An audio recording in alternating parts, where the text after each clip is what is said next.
ezali manifestation ya protestation te. Voilà. Ezali manifestation ya soutien te. Toye awa pona kotika requête. Mukanda na biso na Assemblée nationale. Na Assemblée nationale principalement na groupe parlementaire UDPS et alliés. Et pas ya Oyezo Kamama na président Léon Mukikai. Copie Moko et pas ya président de l'Assemblée Moko na premier vice-président de l'Assemblée nationale. Ezali Mukanda nini? Ezali Mukanda Oyo biso tolobi boye que étant donné que Mokonzi Mboka a outi ko identifié majorité na Assemblée nationale à travers informateur naye anomaki. Informateur wana asilisi musala ya ko dégager majorité a memeli rapport et Mokonzi Mboka. Mokonzi Mboka asilisi comment na makambo wana nyonso après consultation à Salaki bien sûr a nommé premier ministre. Premier ministre Toutiko Landa a Otiko publié gouvernement naye. Yango Sikoyo, lokola article 78 de la Constitution et lobby que mandature ya président de la République procédure nango et bandaka nangonga oyo président nommé informateur na assemblée après ba élection biso bayi de pes toye kotika mukanda na assemblée nationale pour que assemblée nationale azwa yango atia yango na mikanda koyebisa population congolaise que parce que bango nde baza ba représentant ya peuple tozo benga ngo représentation nationale que mandat ya président Félix Tshisekedi obiso to benga Fachi Beton ezo banda mokolo gouvernement nae ekoza installé na assemblée nationale. Voilà mukanda to Kozali la président Nkwenda o azali président ya CDP, président ya directoire ya UDPS nde moto oyo tozo ko accompagner pour atika mukanda wana. Pourquoi? Parce que soki botali mukanda ezali awa akomela ki déjà assemblée nationale totika ki mukanda wana ezali awa bokomona ngo bozela muke accusé de réception ezali awa ya gouverneur à ville à la province Kinshasa parce que les manifestations publiques sont à balabala à l'état. Inspecteur à la police azali informé totika ngo 48 heures avant lokola constitution esengi et puis assemblée nationale pe ezwaki copie na ye yango oyo mosala to kosala na kanisi bino bapanzisango bokopanzango ekendeti na mboka mobimba. Merci beaucoup. UDPS viva. Viva. Kokosenga discipline. Hein? Bouti koyo kamala mukezali revendication te toya wa kosala revendication te to kotika requête. UDPS viva. Viva. Respect ezala, discipline ezala. Voilà. On va retirer les bandes sur animation et salami, animation est interdite. Merci beaucoup. Merci beaucoup.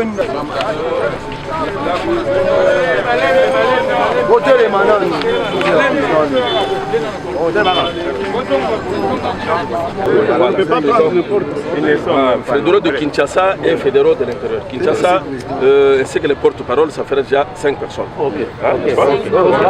J'ai besoin de ces 5 personnes. Ça, c'est pour les fédéraux de Kinshasa. Les fédéraux de l'intérieur. Les responsables. Ça fait aussi 5 personnes. Et le nombre équivalent des mamans. Parce que vous avez oublié la Ligue des jeunes. Alors ça devient maintenant la Ligue. Il y a une démonstration. Voilà. Le nombre équivalent de mamans. S'il y a 10 personnes, je ne déjà présenté par le fédéral. Non, 10 mamans. Nous déposons seulement un courrier. On dépose un courrier. C'est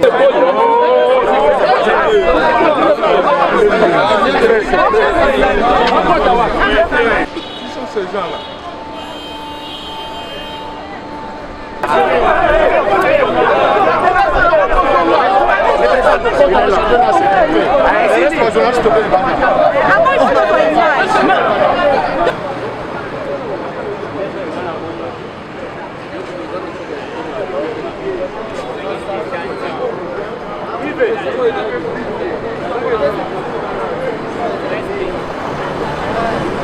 Mukanda naye accusé réception chef et puis totiki mukanda ya mibale na service courrier, il y a premier vice-président, Jean-Marc Kabunda Kabound, parce qu'il y a premier vice-président de l'Assemblée nationale, Totiki Mukanda Naye.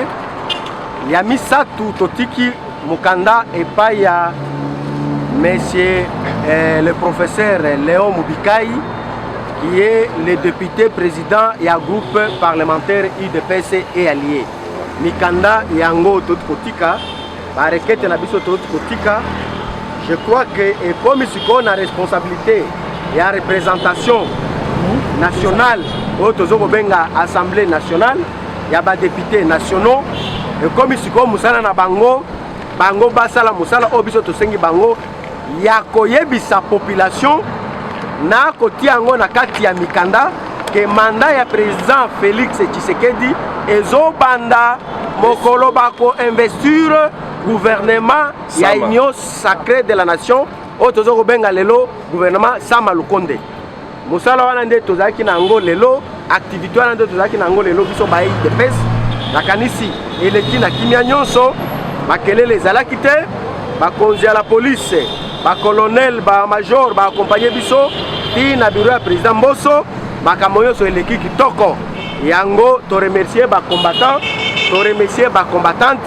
o ba outi na ba fédération minei ya ville Kisasa na ba oyo ba utaki na ba fédération intérieure o bazana biso awa to remercier bino makasi tozoko zonga na boboto tozoko zela musala mususu oyo président ya CDP président directoire apesa biso ya ko convoquer ba assemblée fédérale na kanisi ezana ba fédération oyo basi ba organiser ba assemblée fédérale na bango basi batindi ba liste na bango na CDP na directoire ba assemblée mususu ezoko salema na mikolo na semaine otoza nango et puis makambo ba information nyonso tokopanza ngo lokola kaka topanzaka pona bomoko ya UDPS. UDPS viva! Viva! Voilà. Bon, ceux qui combattent la fédération de l'intérieur, dont l'ultime objectif de poser un courrier. Et ce courrier, c'est la requête. La requête en rapport avec ce qui vient de vous être dit tout à l'heure. C'est-à-dire que pour l'UDPS, le mandat du président Félix Antoine Tshisekedi Tshilombo va commencer, c'est ça la requête, c'est ça le souhait. Donc devra commencer avec la nouvelle mandature, c'est-à-dire avec le nouveau Parlement. Hein? Lorsque le président de la République a pu désigner un informateur et qu'à l'issue du travail fait par l'informateur, il a pu nommer un Premier ministre, pour nous c'est ça le début véritable du mandat.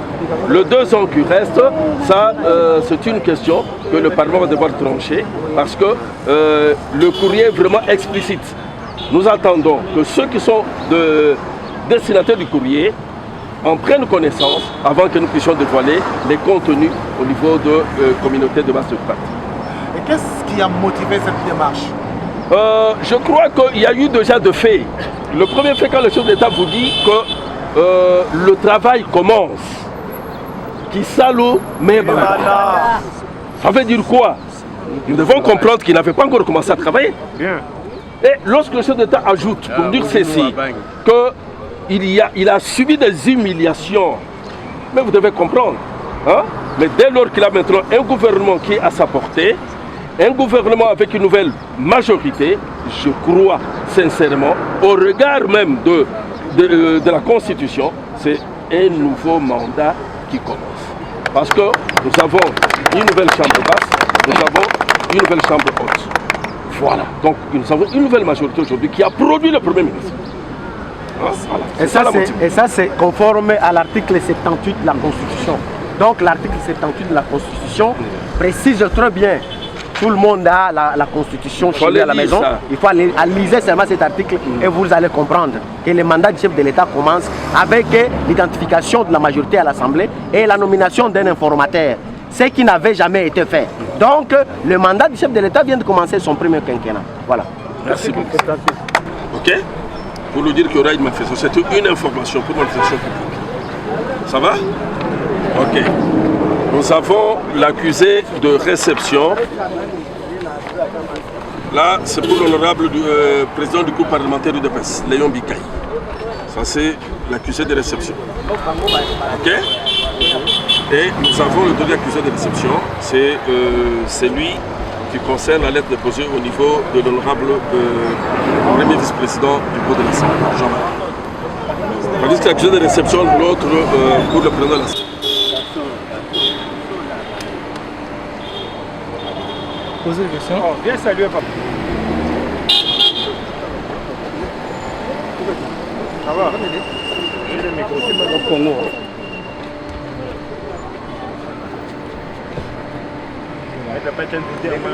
Alors, quand vous êtes président de la CDP, vous venez d'être reçu. Là où vous avez déposé les courriers à l'Assemblée nationale. On peut savoir les contenus de ces courriers et la réponse qui vous a été réservée. Comme promis à la conférence de presse du 11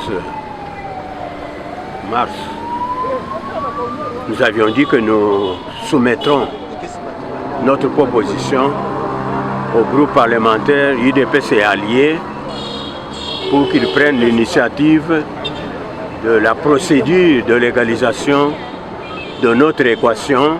Premier mandat, il y a Fatih égale nouvelle législature du Parlement congolais. Cette proposition est contenue dans la lettre que nous avons appelée lettre ouverte. Même la presse a droit à cette lettre là-bas, aussitôt que le Parlement aura accusé réception. Donc nous sommes en train de démontrer ou de demander, si vous voulez, aux députés nationaux de dire au peuple congolais en droit ce qu'ils ont réalisé dans les faits.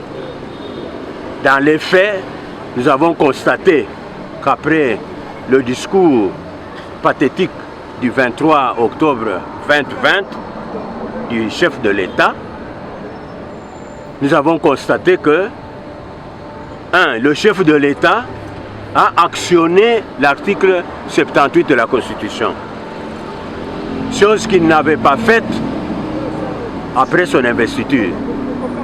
Donc 2 ans après, il actionne l'article 78 de la Constitution en nommant un informateur, en identifiant une majorité parlementaire, en nommant un premier ministre, etc. Et bientôt,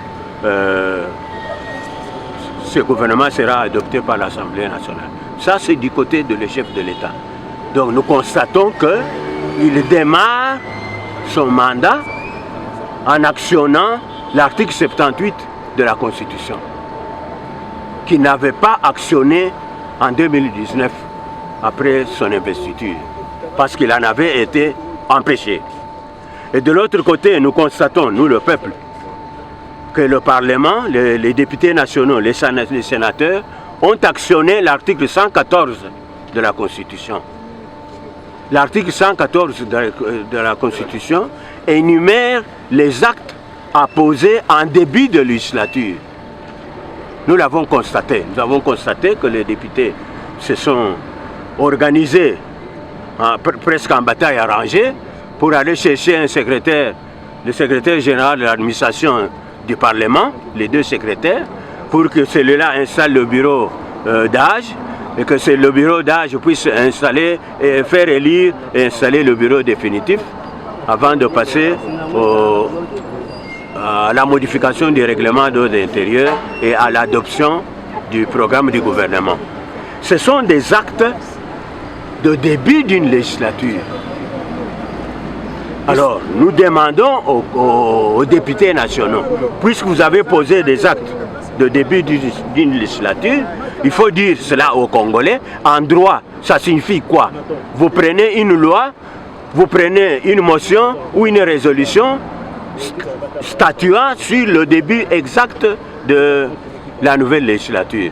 Mais nous leur proposons le jour d'investiture, donc l'adoption du programme d'action du gouvernement et de l'investiture de celui-ci, soit considéré comme le jour du démarrage du premier mandat du chef de l'État et de la nouvelle législature. Voilà notre proposition. Donc, comme nous avons déposé équation, cette équation concerne et les chefs de l'État et les législateurs, c'est-à-dire les députés nationaux et les sénateurs. Effectivement. Mais l'Assemblée nationale ayant préséance sur le Sénat, c'est l'Assemblée nationale qui adopte le programme du gouvernement et qui l'investit. Non, là on est d'accord. C'est pour dire que quand vous dites que les parlementaires puissent considérer que le début du mandat du chef de l'État, c'est à l'investiture du gouvernement Samalou Condé, c'est qu'eux aussi, le début de la législature, c'est quand ils vont investir ce gouvernement. C'est cela que je veux dire, et qu'ils prennent une résolution dans ce sens-là, pour légaliser ce qu'ils ont posé comme acte. Merci. Président Wakwenda, je vous une question encore. Suivant tout ce que vous venez de dire concernant votre requête, au cas où cela ne produisait pas de bons fruits, quelles seront vos autres démarches qui viendront? Parce que ça peut aussi être rejeté, votre requête. Au cas où on n'a pas mis ça en exergue ou en musique. Je vous comprends, madame. Mais je vous assure que quand vous-même vous allez lire la lettre ouverte, vous allez comprendre que ni les députés ni les sénateurs n'auront aucune échappatoire pour ne pas adopter cela, parce qu'ils l'ont déjà fait concrètement. Il reste seulement à légiférer.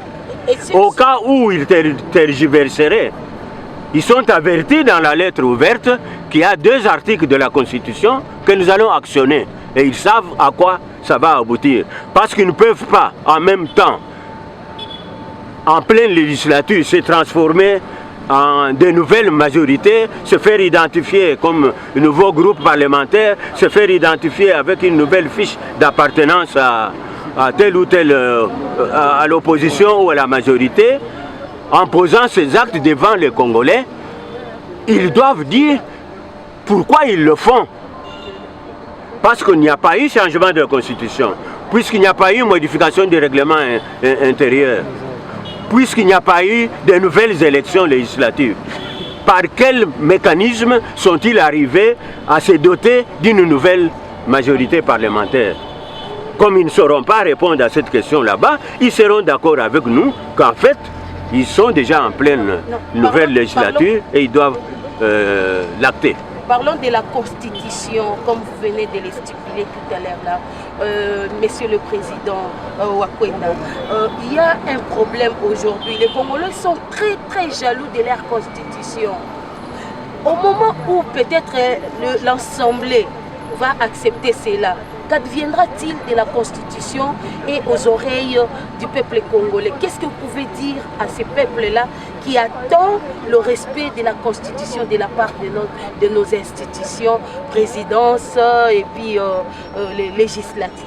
Ça, c'est vraiment un journaliste légaliste qui parle, qui vraisemblablement avait participé au débat sur l'adoption de cette Constitution et son adoption par référendum.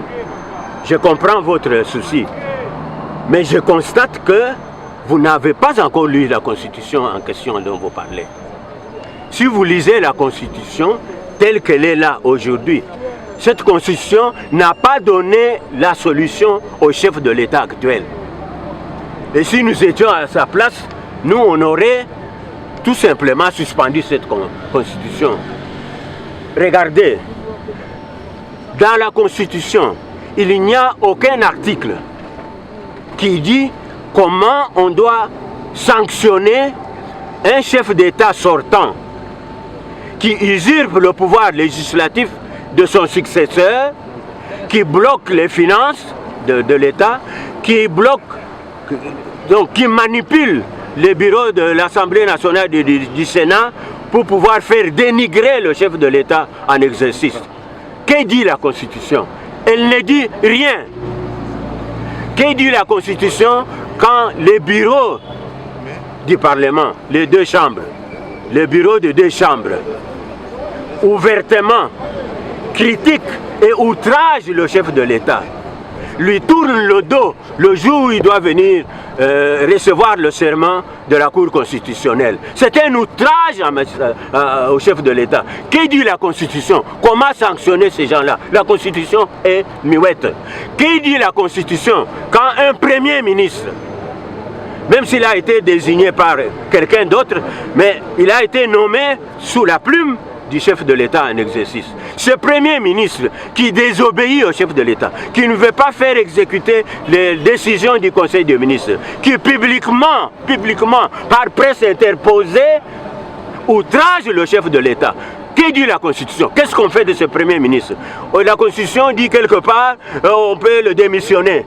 Mais si lui ne démissionne pas, le chef de l'État dans la Constitution n'a aucun pouvoir de l'écarter. La preuve est là, ce monsieur a continué sa sale besogne jusqu'au moment où les parlementaires révolutionnaires l'ont chassé de là. Donc si on ne l'avait pas chassé, il serait encore Premier ministre jusqu'à aujourd'hui. Que dit la Constitution? Raison pour laquelle nous disons, le chef de l'État ayant constaté que la Constitution est muette sur les infractions flagrantes qui gênent les institutions de la République, le simple était, la logique était de suspendre cette Constitution. À la rigueur, la faire modifier, mais malheureusement pour la faire modifier, elle est verrouillée. Il faut consulter celui-ci. Quand vous allez consulter le Premier ministre qui est votre opposant, vous allez consulter les deux bureaux de deux chambres qui sont votre... Comment est-ce que vous allez arriver à obtenir un résultat pour vous faire changer des choses? Donc la Constitution a donné à l'article 69 beaucoup de pouvoir au chef de l'État. Mais la même Constitution a diminué, c'est-à-dire lui a donné la possibilité d'être bloqué par la même Constitution. Notamment les mécanismes de démission du Premier ministre, les mécanismes de démission du Parlement ou de la dissolution du Parlement. Parce que pour dissoudre le Parlement, selon cette Constitution, il faut que le Parlement ou l'Assemblée nationale soit en désaccord persistant avec le gouvernement. Et ces gens-là disent que le chef de l'État dans l'actuelle Constitution, il ne fait pas partie du gouvernement. Est-ce que vous y croyez, vous? Parce que la Constitution n'a pas été claire. La Constitution fait du chef de l'État le préséant de l'exécutif. C'est lui qui convoque et préside les réunions du Conseil des ministres. Comment il peut convoquer et présider les réunions d'un gouvernement auquel il n'appartient pas? Vous voyez l'absurdité de la Constitution? Donc si ça dépendait de nous, s'il devait interroger le peuple sur le sort de la Constitution, on allait lui dire, papa, prenez l'ordonnance, supprimez, abrogez l'ordonnance qui promulguait la loi de cette Constitution et vous en avez la paix. Nous, le peuple, nous allons descendre, on va vous donner les voix. Merci, voilà. Monsieur le Président. Viva! Viva! Viva! Viva! Viva! Viva! Viva! Viva! Viva! Héros national, père de la démocratie, la République démocratique du Congo, Félix Tshisekedi, chef de l'État. Béton, aigle majeur, aigle d'or. Voiture.